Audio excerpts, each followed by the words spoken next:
Shabbat Shalom and Hanukkah Sameach. This is a very heavy time of the year. And you know, there is in the air like in a spirit. Sometimes everybody singing, the lights and everything that you can see, and a beautiful time. Everybody is in goodwill, like they say, you know, they smile to you, and they love you to have you in the stores. And I remember one time here in Quebec, they were trying to, the Muslim community was trying to make it all equal and to eliminate Christmas, you know, because was not, we were not any longer a Christian, according to them, a Christian country. We were all a different faith, and they were trying to eliminate Christmas. And the Jewish community was the one that defended Christmas, you know. And many at the end they start saying it's because that was very good time for business, you know. But saying that it's a special time, really. Something happened. But if you look at historically about how Christmas became Christmas, you're going to see that has a lot of influence from us, from the Jewish community, without even sometimes realizing. It's no coincidence that December 25th and 25th of Kislev. You know, this is not a coincidence. And you know, and there is no coincidence that you have 8 days from in Hanukkah, and then you have 7 days for Christmas to New Year. You know, there are a lot of things there. Another thing that is very interesting is about the time of December 21st, is the solstice. That's the time that when supposedly the sun is coming, and was a pagan to a pagan festival. Then you study history of religion, you will be able to study a lot of things and how this symbiotic system of religion they mix with each other.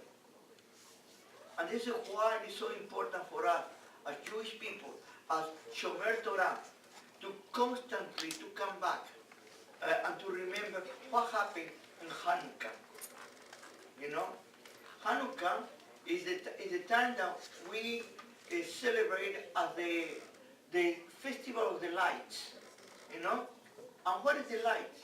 You know, we know that the Jewish people are the one that going to be bringing light to the world, you know, or Legoyim. That was a call in Yeshayahu Hanavi, the prophet Isaiah talks about that we have a calling. A calling comes from Har Sinai, from the mountain of Sinai, the Sinai. And there we can see that we have a calling, and the calling is to enlighten the world. Not to convert the world, but to enlighten the world, and to give it the Torah. And the Torah, like Dennis mentioned very clear, the 10 Commandments, the basic, the 10 words, the basic. If we could only understand these 10 words, that's not that complicated, you know, we would have a totally different world. And at this time of the year, we have also generally this parasha, Miketz, at the end. Interesting is at the end, you know. And at the end of the years in which, the 2 years that Joseph was in the pit, was in the prison. He had already, if we look at the parasha before,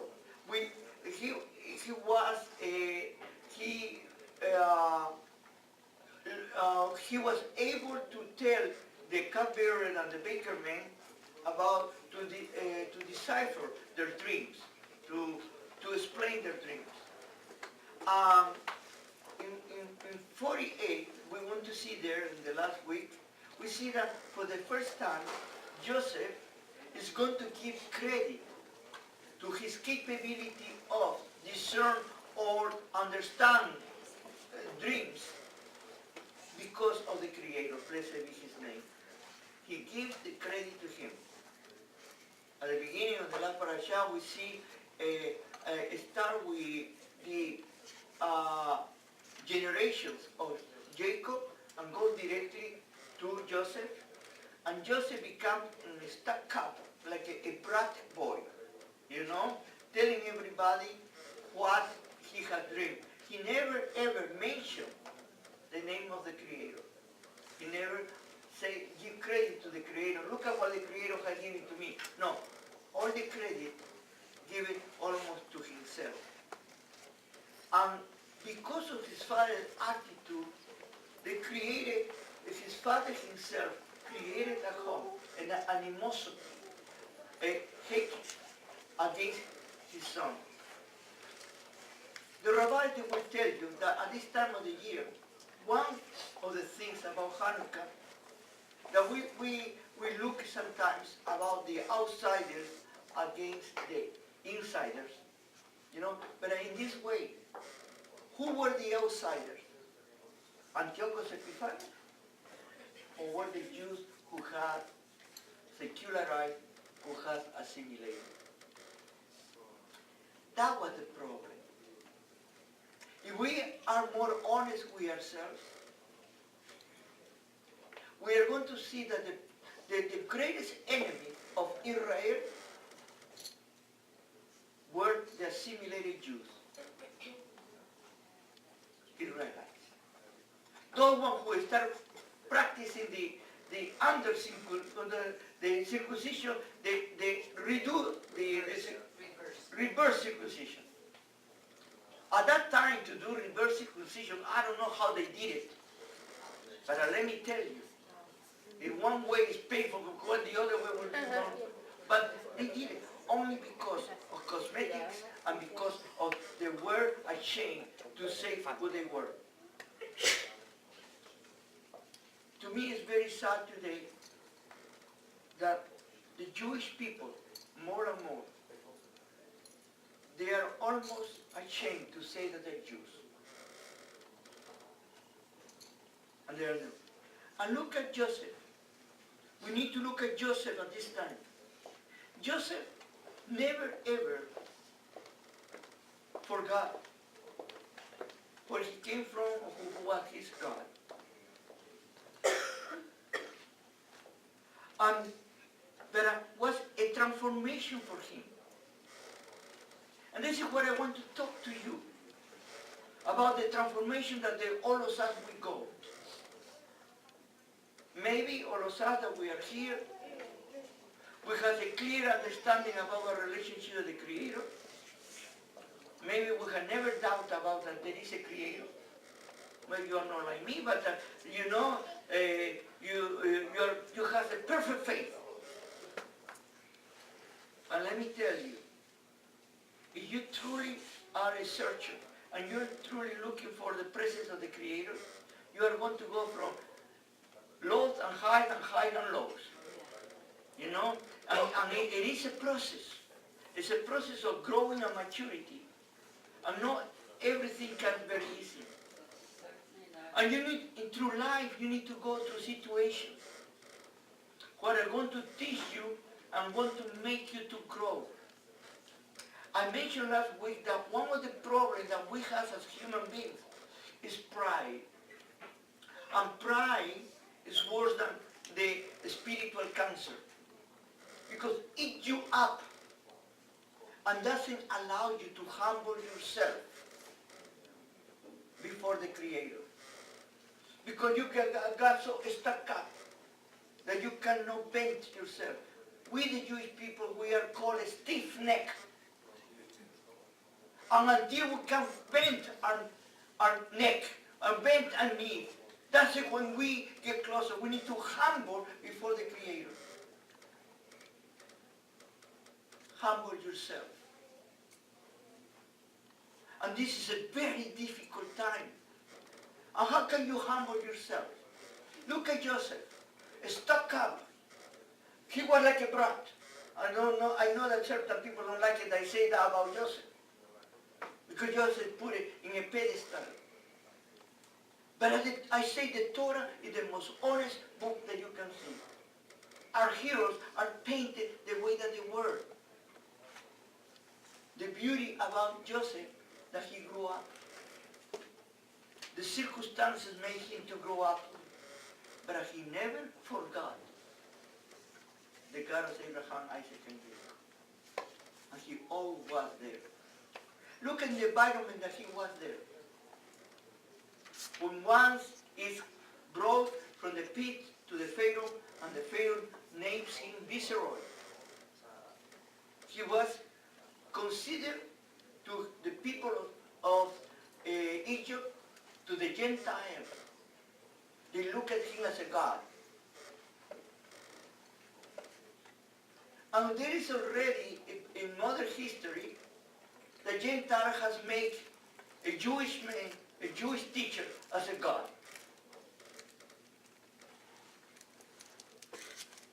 There are similarities. There are pictures that we can see and we can learn.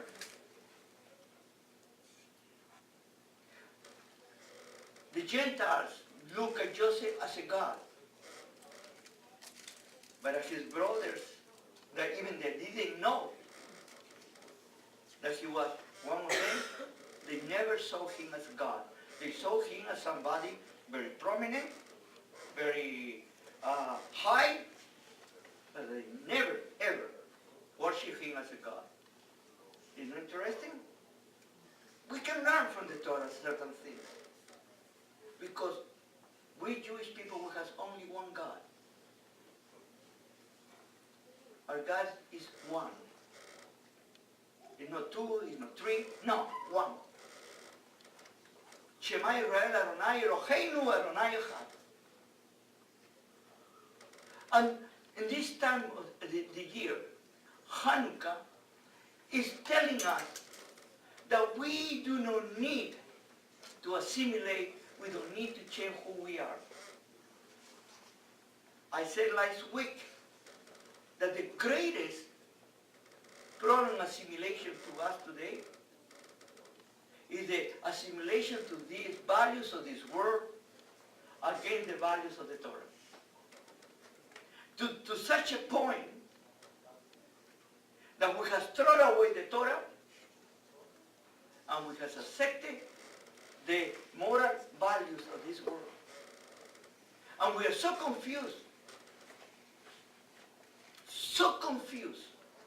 that right now, in this moment that I'm talking, the great majority of Jewish people, and that's very sad to me, believe that what the world tells you about certain behaviors and certain ways of life, that they are right. And not only they believe it, they are defending it against what the Torah says.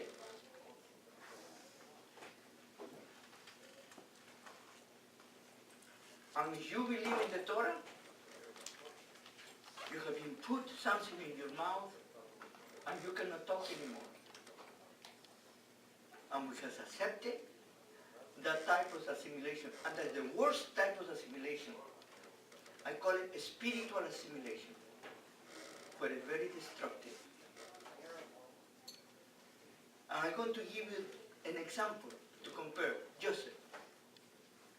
Joseph dressed like an Egyptian. Joseph looks an Egyptian. And Joseph talked like Egyptian. But he was a Hebrew of the Hebrews. He never abandoned the God of Abraham, Isaac, and Jacob. Because he went through the process. Because there is a saying in Spanish, dice, el hábito no hace al monje. You know? In English I don't know how to say it, but I will translate it like the robe doesn't make the monk. You know, doesn't matter. It's not what you wear, it's who you are. And here comes to apply Torah for today with the teachings of Joseph. Joseph was from the top to the pit, and from the pit to the top. And in all that process, what happened with Joseph? He came to a reality. His family, his friends, his nation can forget him, but the Creator will never forget him. And that tells us something. To whom we are faithful. If you cannot be faithful to the God of Abraham, Isaac, and Jacob, you cannot be faithful to anybody. It's only wishful thinking, and you're going to be changing from one side to the other as you can have. I know people that they have changed so many religions that you don't know now what religion they are. They're jumping from one to the other. And I say to you already that religion doesn't give you anything. But it gives to you everything is your true relationship with the Creator, with the Boreolam. That's what is Hanukkah today for us today. That we need to wake up. That we are not falling in the trap of the world. Don't get totally sold out to this environment, to this mentality, to these values, that the only thing that's going to take you is to destruction. Our children are looking at us. Because right now it's more difficult for our children than for us to live in this world. Because at least we are now adults, we have formed our ideas. But our children are being bombarded by the school system. They're being bombarded by the system, by internet, by everything that you see all today. They are bombarded. And if they dare to say something different to what it is, they are labeled as something wrong. You know, I have heard here stories about parents that oppose certain behaviors in the school. And the children told the teachers that that was not a right way to do. And the parents were called to the office of the principal to tell them that if your child keeps talking in that way, he's going to be suspended. Because right now, we are living in a totally damaged system.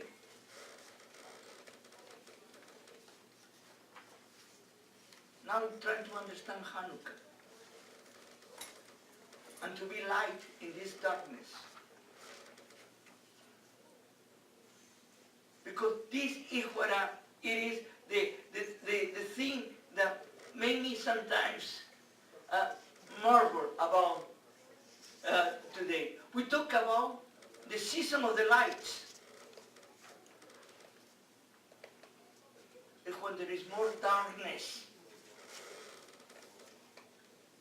Do you know when you see better a light? When it's very dark. Use a flashlight during the day. They want to think you're crazy. When do you use a flashlight? When everything is dark and you need to see. And what does the flashlight show you? The area that nobody could see. And this is the time to shine. And to talk about what is right. Even if we are not political correct. Even if we are not theological correct. Even if we are not sociological correct.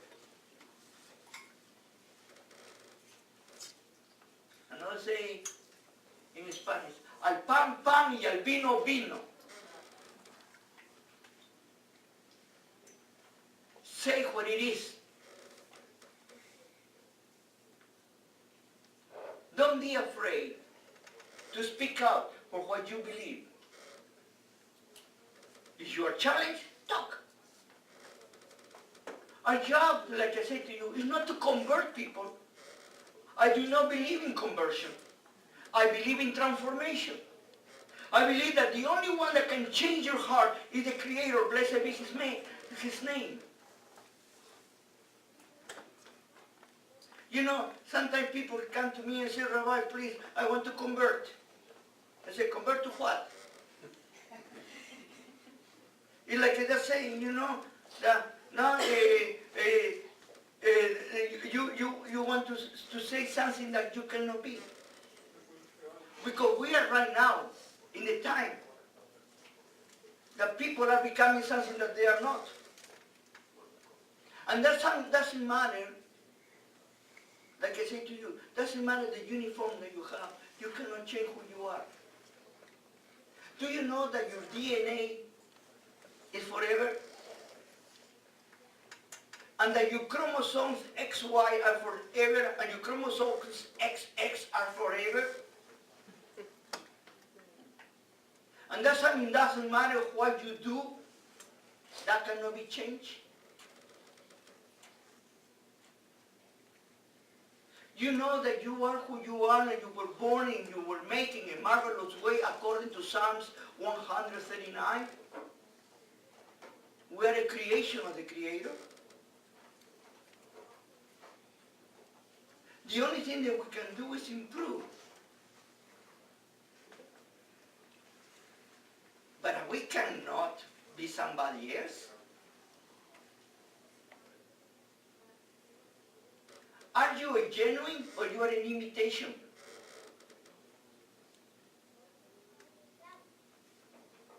Are you a genuine or you are a real imitation?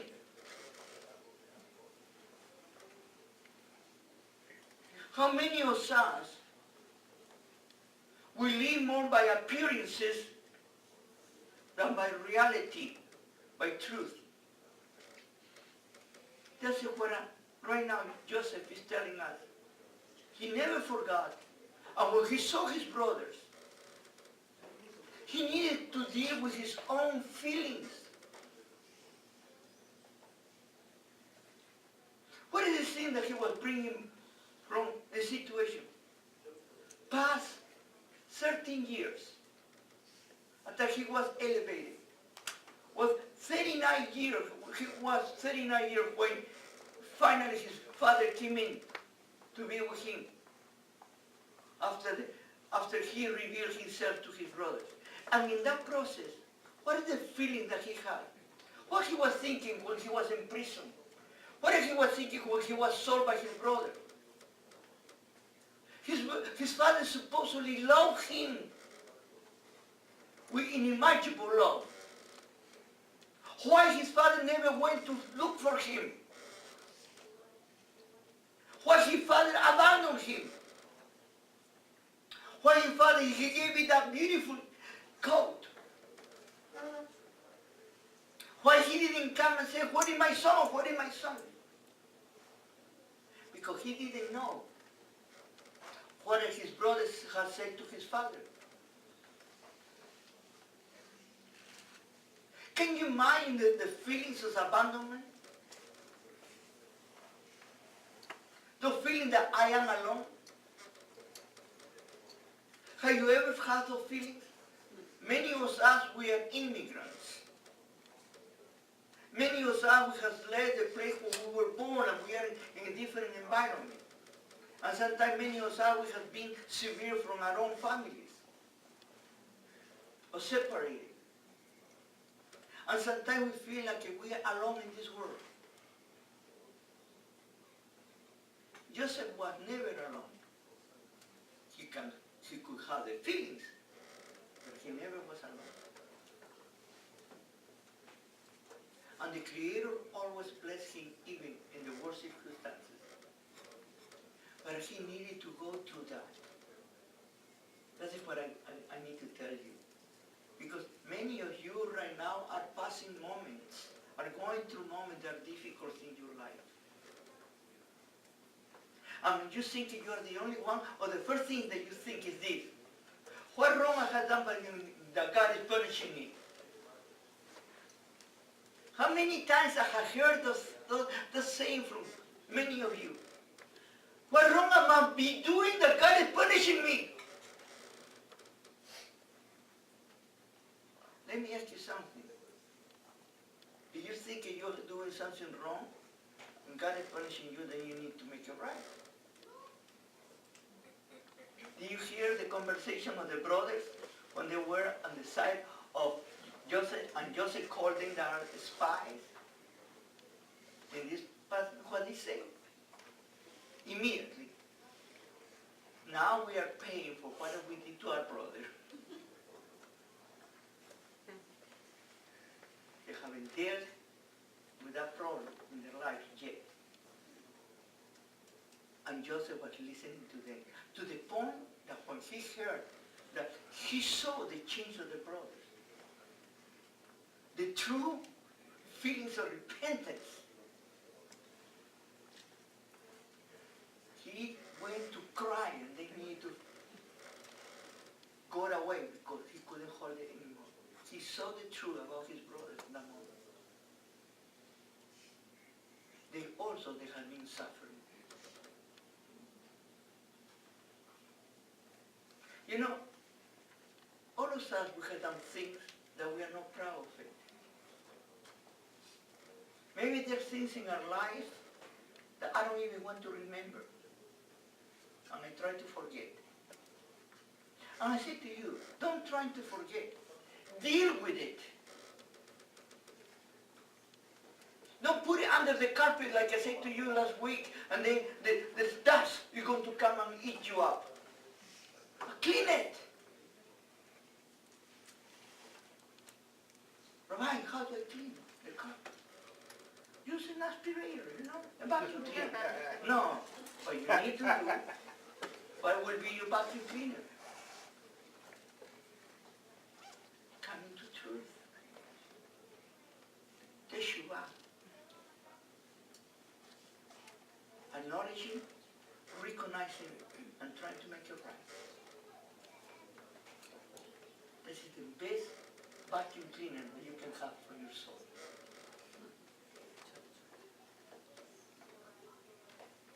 But Rabbi, I cannot because the period of what I did is that people are not any longer here.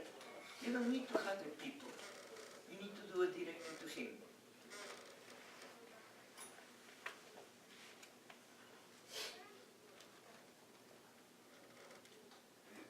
Are we assimilated or we are becoming freer?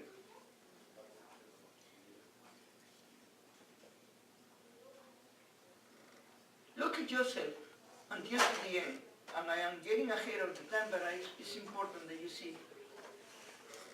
Joseph, when he was close to die,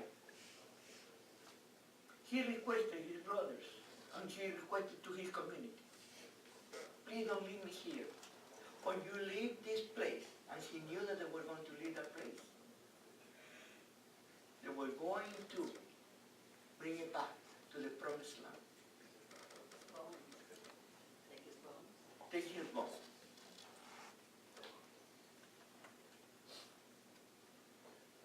And the miracle of Israel with Joseph, because Joseph was the savior of Israel. But I was not the savior because he saved them from hunger, from lack of food. Joseph saved the soul of Israel. Why?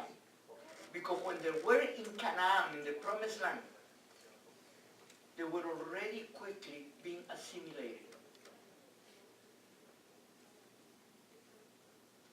And the Creator provided a place, a haven. And they were going to be isolated. And brothers, okay, isolated. Isolated. Isolated. No, but isolated. And you know what? They had one advantage. The Israel, the Egyptians, they look him down, the Hebrews, because they eat their gods. And because of that, they couldn't be close to them. And that was one of the greatest blessings for Israel. Because they could grow up among themselves without being contaminated. You're going to see that Israel is contaminated in the last 80 years before their Shear, before they exit from Egypt. When Moshe Rabbeinu was born and then came back at 80 years old and tried to get him out. That was the mixture.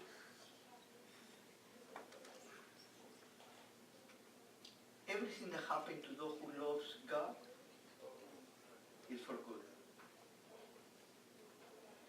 Even when you are going through difficult circumstances, there is a reason why you are going through that. Open your eyes.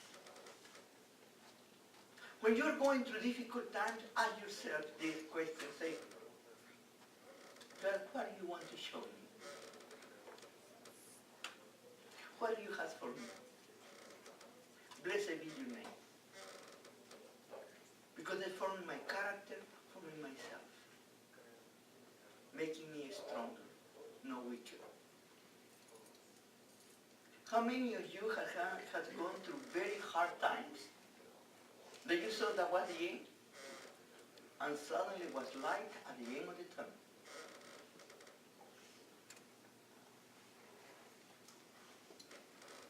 This is what we need to celebrate Hanukkah. Because we need to be light in the middle of darkness. That's why Joseph became light to his people in the middle of darkness and destruction. And when we light the next and tomorrow, the next candle, the seventh candle, let's rejoice together that we are bringing the light. You know, this Hanukkah, we call it the menorah, is 9 branches. You know, everybody talk about 8, but you know you need one in the middle. And this, the middle one, is called the shamash. And is the servant. Have you asked yourself that you could be a shamash too? That you can be a servant, to light, a light to others? And you can say, Rabbi, I have never been a light to anybody. Are you sure? Sometimes you don't realize how much you enlighten a room without even realizing, because your mere presence is a light. Because most of the people who do not know the Creator, they know that there is something in you that is different to them. Many of them that will say, you are not like us. And that already is a difference. Let's be a shamash. Let's be servant to light other lights. And let me say, Hanukkah Sameach. Shabbat Shalom.